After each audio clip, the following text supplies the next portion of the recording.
Without objection. Thank you. Senator Shaheen. Well, thank you, Mr. Chairman, and thank you for holding this hearing, and thank you to our witnesses for your testimony this morning. As you can tell, this is an issue that is very personal for everyone on this committee, because we see, Administrator Milgram, you talked about the faces of those killed by fentanyl. We see that in our home states every day. In New Hampshire's largest city of Manchester, since the beginning of February, we have 10 overdose deaths from fentanyl. And what we are seeing now is an increasing number of cases related to xylazine, which is an animal tranquilizer that is being cut into drugs, including fentanyl. And unlike opioids, there is no reverse agent like Narcan to reverse those overdoses.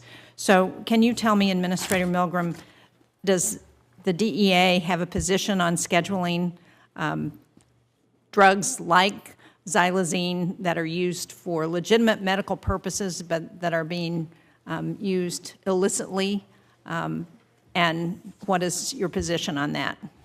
Senator, thank you so much for that question. We are tracking xylazine across the United States, and there is no question that it is an increasing threat. We are seeing it cut into fentanyl powder in almost every state in the country at this moment in time. And what we see is that fentanyl, which is the deadliest drug we've ever seen in the United States, it's now being made deadlier by xylazine being combined with it.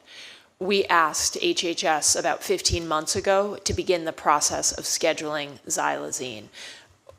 I would defer to them on the timing of that scheduling, but what I can tell you is we are looking. Did you, excuse me for interrupting, yes. 18 months ago, did you say? 15 months ago, we sent a request to HHS to schedule. We then, last fall, sent a follow-up request with additional information of what we were seeing.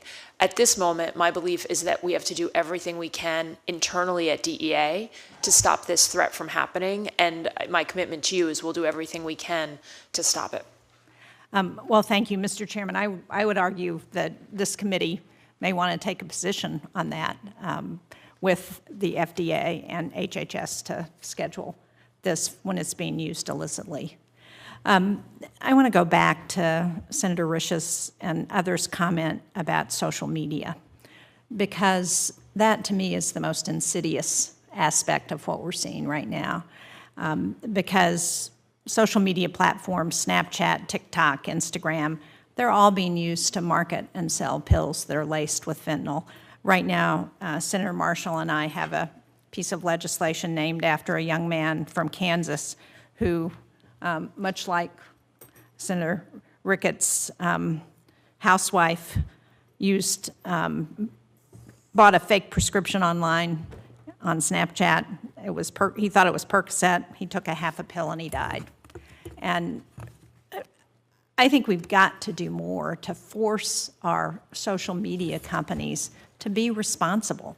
So can I ask each of you what you're doing? And I appreciate, Secretary Robinson, that this is not necessarily your area of responsibility, but it seems to me, much as we're talking about, we've got how we have to engage globally, that we also have to engage all of the ways in which people are getting access to fentanyl and illicit drugs. So what are each of you doing to engage the social media companies, and what should we be doing as Congress to shut down these platforms that are being used to sell drugs?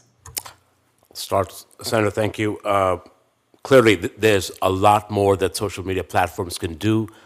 President Biden called them out for big tech in his State of the Union last Tuesday. We're looking forward to working with you, Congress, to figure out what those solutions are, but it's very clear when illegal activity happens to those platforms, that cannot be tolerated any longer. So we're looking forward to working with you on that. Administrator. Thank you, Senator. We have told the social media companies that American lives are being lost because of what is happening on their platforms, and we have asked them to do more. We have not seen them doing more. So I would welcome the opportunity, DEA would welcome the opportunity to work with this committee and others on the Hill to get to what I think are the two core goals. One is accountability. Right now, we are not seeing sufficient accountability for the lives being lost. The second is full transparency. As I sit here today, Senator, I cannot tell you how the algorithms operate on any of these social media platforms. I can't explain the algorithms that are connecting the traffickers, the cartels, with potential buyers. I can't tell you the algorithms that those companies are using to purportedly remove illegal content. What I can tell you, and I also can't tell you how many people they have working for their social media companies that are actively engaged on these issues. What I can tell you is that on a regular basis, we are on these social media websites, platforms, and we are seeing drug marketing and drug sales for these fake prescription pills, fake oxys, fake Adderall, fake Percocet that have been up for months. And so we know enough is not being, like, whatever the social media companies are doing, it is nowhere near enough to save lives. Thank you very much. Secretary Robinson. Senator, thank you so much for that question. I would just add that we understand the social media platforms play a role, but it's e-commerce across the board. It's freight forwarders across the board. It's chemical producers, both globally and internally across the board. The private sector across the board has a responsibility, and I look forward to working with my colleagues, both here at the table and within the interagency, in getting at that responsibility, engaging with the private sector on this issue. Well, I certainly agree with you. It's broader, but my grandchildren aren't on those commercial websites on a daily basis. They are on the social media sites. Thank you, Mr. Chairman. I hope we could get Americans to understand, don't buy your pills